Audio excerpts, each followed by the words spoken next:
Assalamualaikum warahmatullahi wabarakatuh. Selamat berjumpa kembali dengan saya Fajar Hidayatullah.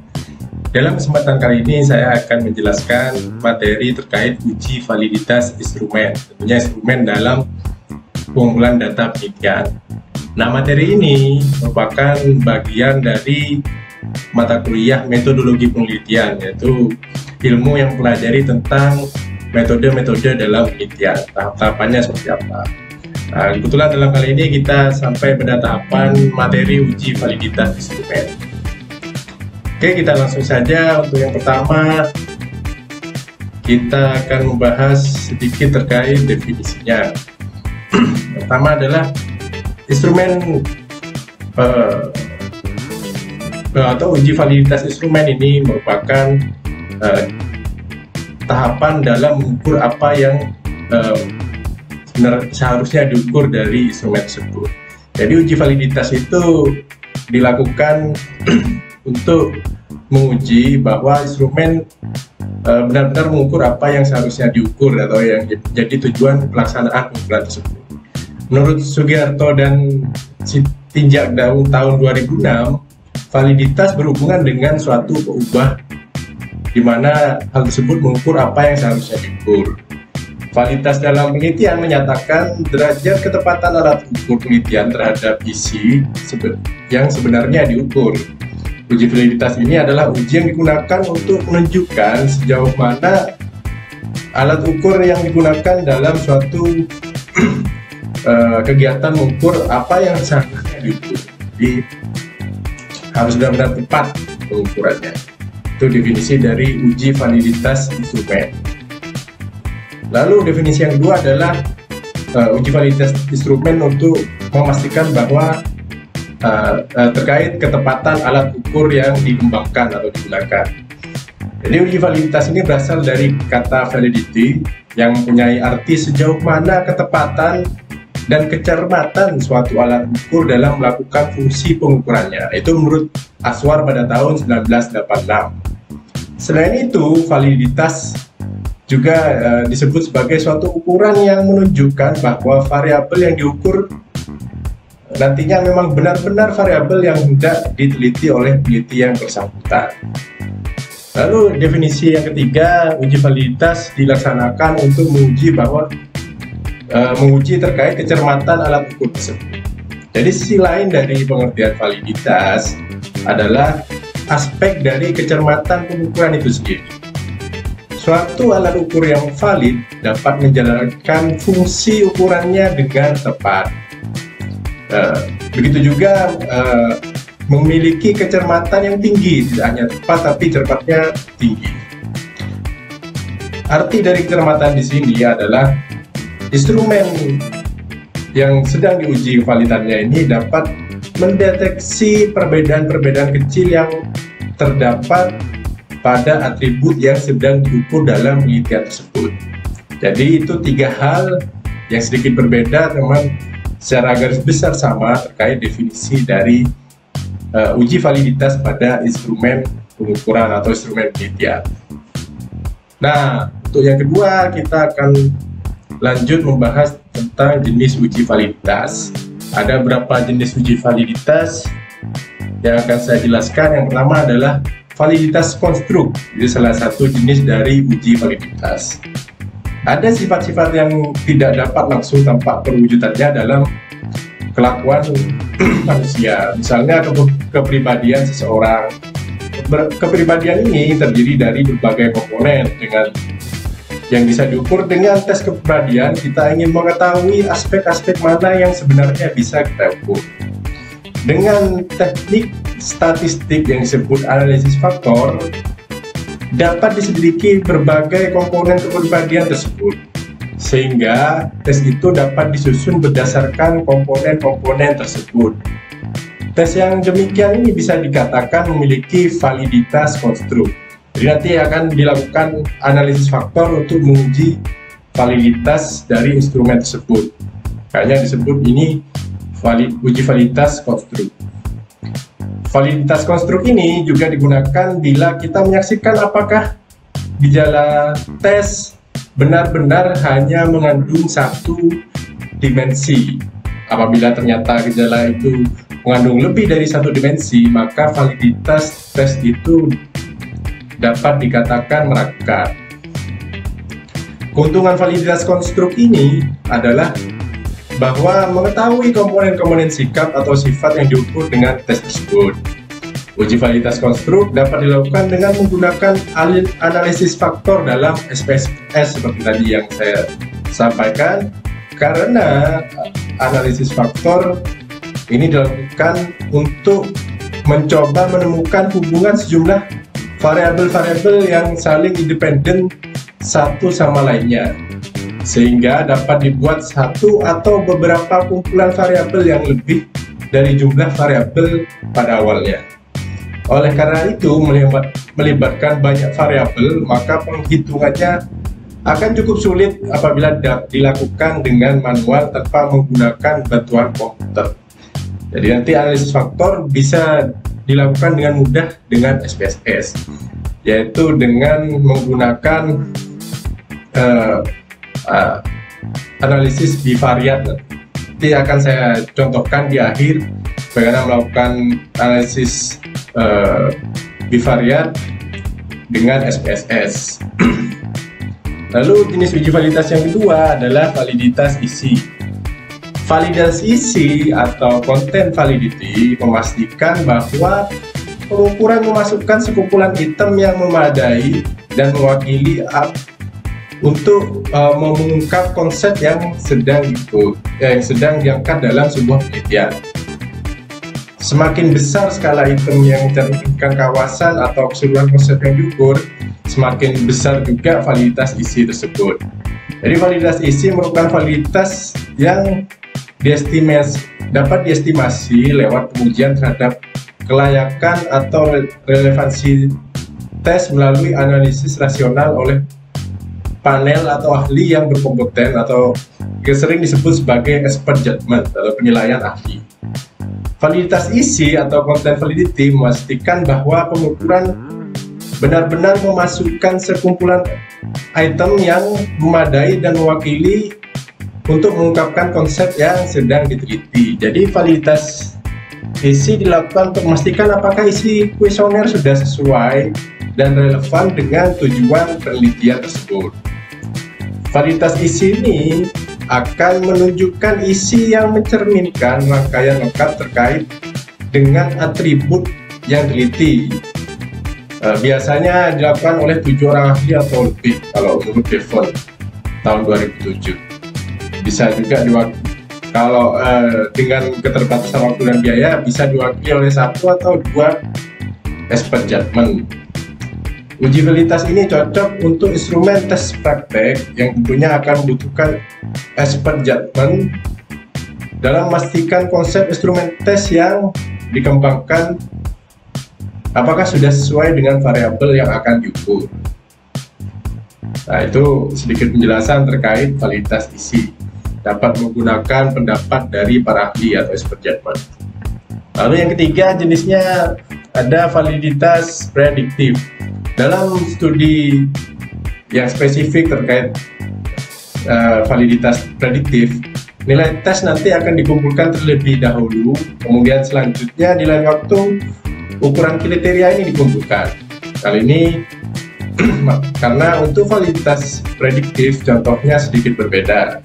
Jadi tes diberikan mungkin pada contohnya pada pelamar pekerjaan, dan kemudian setelah orang-orang tersebut bekerja selama setahun, skor tes yang sudah mereka kumpulkan sebelumnya disesuaikan dengan kinerjanya selama 1 tahun.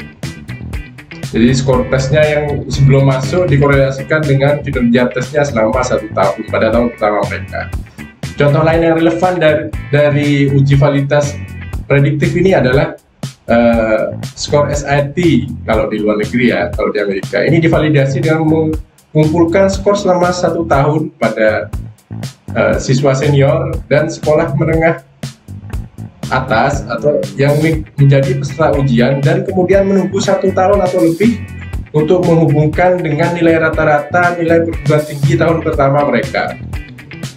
Dengan demikian, validitas prediktif memberikan data yang sepertinya lebih berguna tentang uji validitas karena memiliki ketepatan yang lebih besar terhadap situasi nyata yang ada di dalam prakteknya, di mana uji tersebut akan digunakan. Bagaimanapun, sebagian besar tes dilakukan untuk mengetahui tentang perilaku dan kinerjanya dari sampel itu di masa yang akan datang. Itu validitas prediktif. Lalu berikutnya jenisnya adalah validitas konkuren.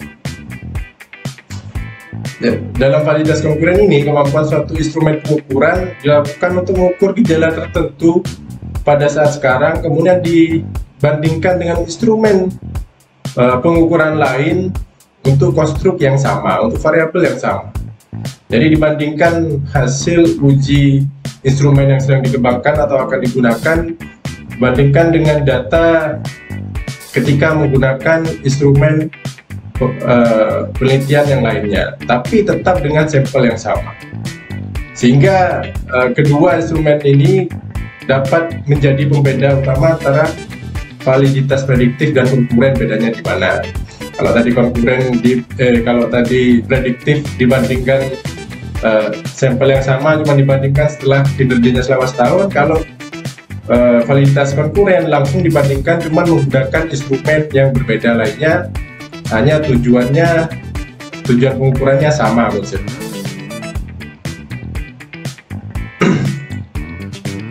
Nah, validitas konkuren ini seperti saya sampaikan tadi, saya ulangi lagi, tekankan, membandingkan hasil validitas pada uji instrumen yang dikembangkan dengan hasil instrumen lain yang mengukur variabel serupa. Itu penekanannya ya. Baik, kita lanjutkan. Yang berikutnya adalah contoh pelaksanaan uji validitas dengan menghitung koefisien reprodusibilitasnya dan koefisien skalabilitas. Jadi di sini saya akan menggunakan contoh uji skalo. Ini khusus untuk menghitung kuesioner yang menggunakan skala Guttman. Ada juga contoh analisis yang menggunakan skala Likert. Ini yang sementara skala Guttman ini instrumen yang dibantu dengan program Excel ini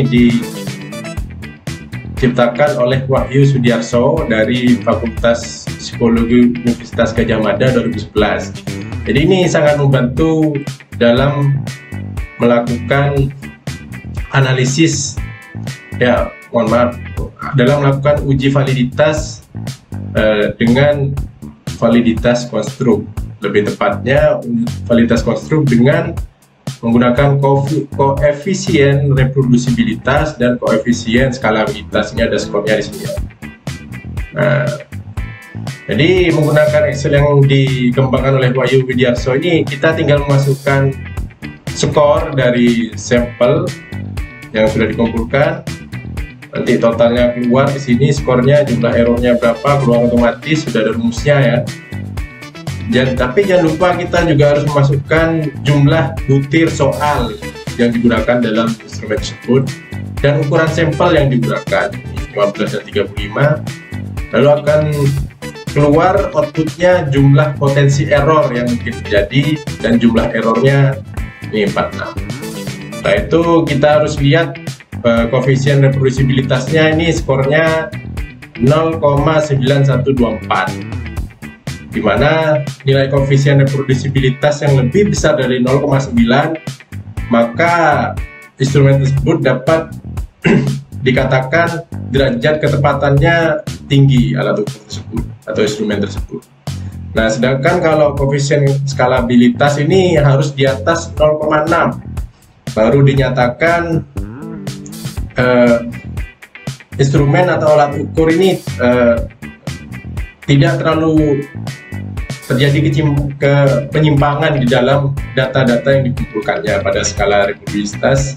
Ini harus di atas 0,6, sedangkan ini 0,8. Jadi dapat disimpulkan ketika koefisien reprodusibilitasnya di atas 0,9 dan koefisien skalabilitasnya di atas 0,8, maka instrumen yang diuji validitasnya dalam hal ini dapat dinyatakan valid. Seperti itu. Nah, koefisien reprodusibilitas ini sebenarnya kalau dihitung manual dapat menggunakan rumus 1 min E per N. Nah, E nya ini jumlah error, nah, jumlah errornya dibagi total kemungkinan jawaban. Nah, ini ketika dibagi ini akan menghasilkan skor 0,49. Oke, jadi 46 bagi 525 skornya itu. Sedangkan kalau koefisien skalabilitas diperoleh di sini menggunakan rumus 1 min E per P. P-nya tetap ini, jumlah error, sedangkan P-nya adalah jumlah kesalahan yang diharapkan. Nah,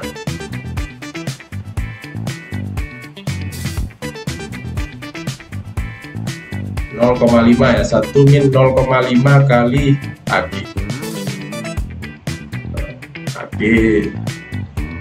AG 5, setengah dari AG 5 rumusnya ini ya.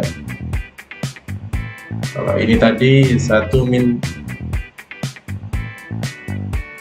jumlah error langsung dibagi, sedangkan ini dikali potensi errornya dikalikan 0,5 dulu, baru ini dibagi hasilnya tersebut, ditemukan koefisien skalabilitasnya sekian skornya. Nah, ini salah satu pemanfaatan Excel dalam mengukur koefisien reprodusibilitas dan koefisien skalabilitas.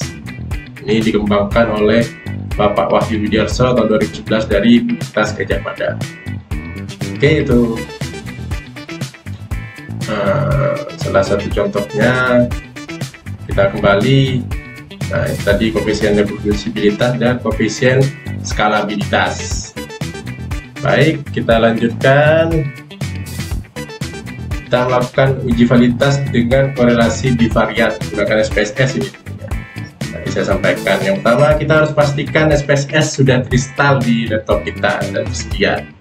Bisa SPSS, bisa IBM statistik, bisa aplikasi atau software lainnya yang serupa dengan SPSS dan menunjang analisis yang sesuai. Yang kedua yang harus diperhatikan adalah bagaimana cara kita memasukkan data variabel. Nanti akan saya jelaskan. Lalu tahap ketiga adalah, mohon maaf ini terbalik. Nah, kita harus memilih analisa yang diinginkan dengan tepat. Lalu baru dimasukkan item-item apa saja yang ingin dinilai. Ini untuk menguji validitas instrumen yang menggunakan skala Likert ya. Dan yang terakhir baru bagaimana menyimpulkan hasil uji. Di sini saya bukakan SPSS langsung ini. SPSS ya, pakai IBM statistik. Nah, statistik. Kita pakai data ini, saya yang punyanya. Data skor sumber belajar dari guru. Agak berat sebenarnya, makanya tadi saya sampaikan PC-nya harus benar-benar siap karena SPSS ini agak berat untuk digunakan. Jadi pastikan spesifikasi komputer atau laptop Anda benar-benar dapat menjalankan aplikasi. Nah, close. Nah, ini kita diminta keluar tabel pertama seperti ini, diminta masukkan datanya. Kita masukkan datanya, contoh ya, contoh kita ambil dari sini aja. Nah, ini ada 9, kita paskan 10, yang false tidak saya ambil ya. Kita masukkan 10.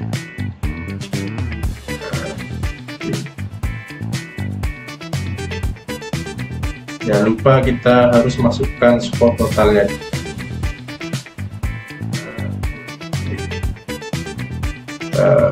Masukkan dan skor totalnya juga harus masuk ya. Lalu kita ubah ini namanya, pastikan desimalnya ini 0 semua ya, karena skala Likert hanya angka 1 yang saya gunakan, hanya angka 1 sampai 5 ada koma. Nah, kita ubah dulu, ini jadi 0 semua. Sekali lagi, ini adalah teknis uji validitas dengan korelasi bivariat untuk instrumen atau kuesioner dengan skala Likert. Oke, ini jangan lupa ini diubah jadi skala semua. Skala. Terus jangan sampai keliru ini ya. Ya, karena datanya jenisnya data skala, bukan ordinal ataupun nominal. Nah, ketika sudah selesai di setting variabelnya, kita balik ke data yang sudah kita input tadi seperti ini ya. Ada 11, oh ini ada yang kosong, kita hapus saja tadi lewat delete. Nah, ada 10 data yang kita pakai. Ini soal nomor 1, 2, 3 sampai nomor 10. Nah, ini varian 10. Kalau yang ini, oh tadi copy semua berarti.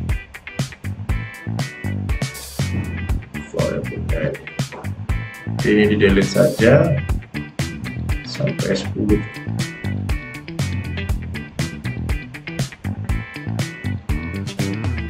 Kita delete saja, clear. Nah, ini kita rubah jadi total score. Oh sorry, tidak boleh ada spasinya ya, total harus underscore kalau mau score. Oke, setelah selesai nih ya, soal nomor 1 sampai dengan 10 ini total skornya. Kita klik analyze, cari correlate atau korelasi, pilih bivariat. Nah, ini keluar seperti ini. Pastikan ini persen tercentang, detail, flag, db.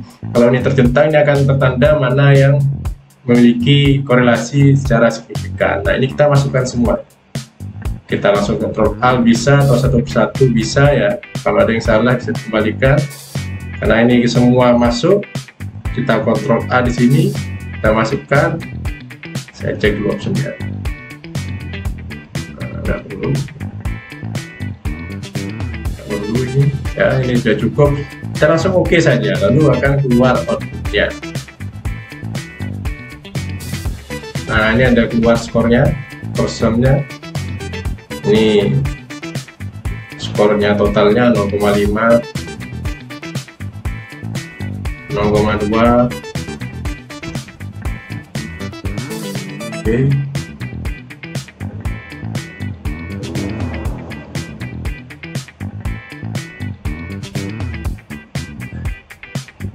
Jadi kita harus melihat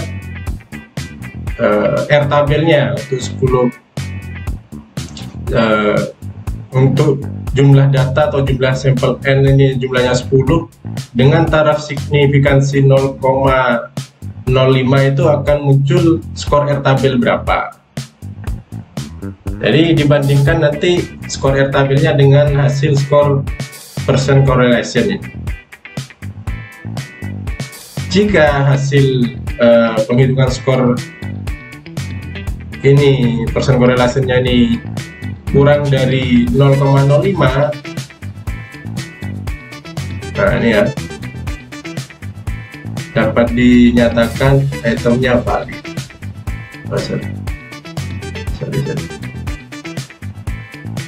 Lebih kecil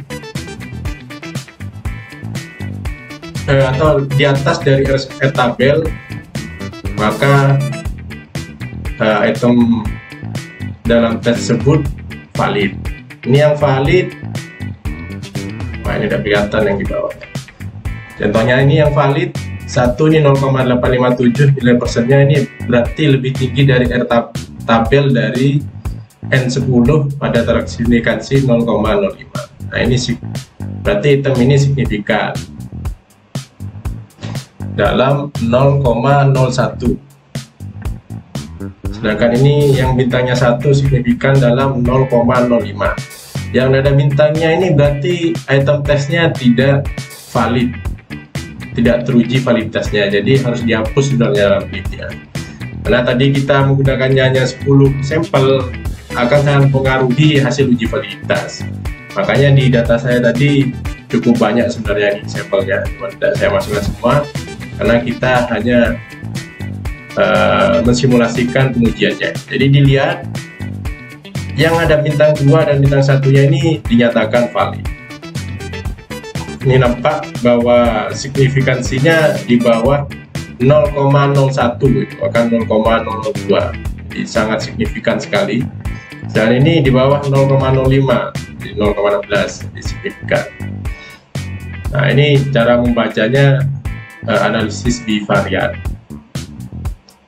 korelasi atau uji, maaf, bukan analisis bivariat, tapi ini cara menyimpulkan uji validitas dengan korelasi bivariat.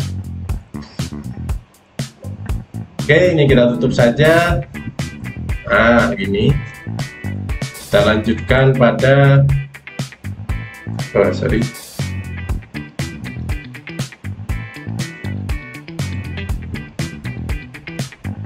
Nah, oke, mungkin itu sedikit yang bisa saya simulasikan. Jadi ada 2 uji validitas yang saya simulasikan. Yang pertama adalah uji validitas untuk kuesioner dengan skala Guttman, yaitu uji validitasnya menggunakan koefisien reproduksibilitas dan koefisien skalabilitas. Sedangkan untuk instrumen kuesioner atau angket yang menggunakan skala Likert, Anda dapat menggunakan korelasi bivariat pada software SPSS yang seperti tadi saya simulasikan sedikit.